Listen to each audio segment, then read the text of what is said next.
It's Friday, September 30th, last day of September. Welcome to today's cheat sheet. Bank of America, the latest bank that's going to start charging debit card fees.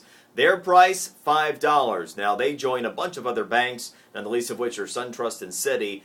Chase also has a program underway. Most of the major banks now working towards charging debit card fees. A couple things you need to know. Number one, it doesn't start until 2012, which means that if you are a fee-adverse person, you do have time to either figure out how you can avoid it with Bank of America, which can be done, or to start bank shopping. Now, earlier in the week, I provided some ideas about how to get around some of these fees. By the way, community banks can be a really good option. Many of the smaller banks are not having to deal with the same kind of financial regulation reform, and thus the fees that they charge to try to overcome it. Bank of America said that the reason they're doing this is because of FinReg. It'll cost them $2 billion per year for the debit card usage versus what they could charge you without the fee. So it is a lot of money, but it's still not going to make us like it. 66% of Bank of America customers polled yesterday said that they would change the way, or their bank, but the way they use debit cards as a result of the $5 fee. Now, if you're a B of A customer, a couple things here. It is aimed at base accounts. If you have one of the higher end accounts, several accounts, high minimum balance requirements, you probably can avoid it. So talk to your bank to see if there is a way for you to be able to avoid it with your normal usage habits. Here's the other caveat though.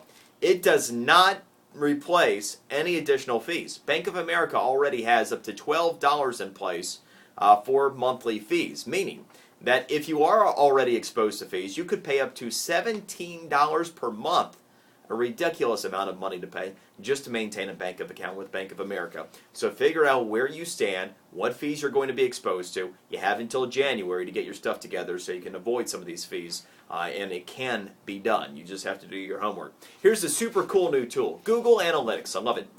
Previously, we had to wait and see what the web stats were either yesterday or many hours earlier in the day. No longer. Google Analytics provides a new real-time tool, literally real-time, to see what your web traffic looks like. Here's what's important about that. Let's say that you're advertising and you put out your website.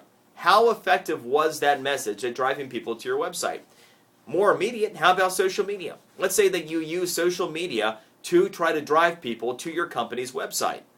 Did it work? How many people went there? How long did it take them to respond to it? What time of day are they most likely to respond to it? Google Analytics provides a brilliant way for you to be able to figure out what effective forms of marketing are to get people to your website and when to do it. So make use of that if you have a website and you rely on regular traffic.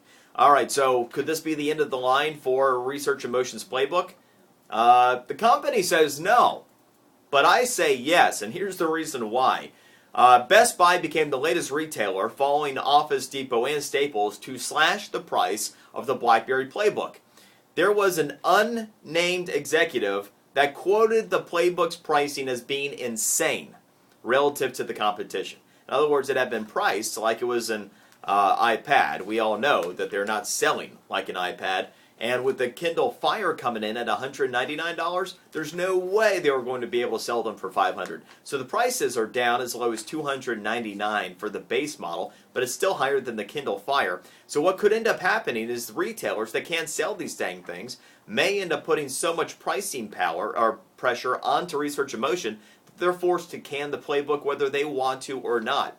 If you're not in the game for a Playbook at this point, the price probably comes down again. So if you wait a little bit longer, you might get an even better deal.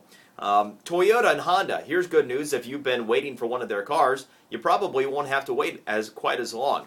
You know, models that are popular like the Prius, there have often been delays up to 6 weeks at times to be able to get delivery on one of those more popular vehicles because of the Japanese earthquake earlier in the year. The good news is, as of today, both Toyota and Honda are back to 100% production capability. So we are right back to where we were before. Cars will be delivered much quicker to your local dealership. Xbox nailed a deal yesterday for Xbox Live TV with Comcast and Verizon.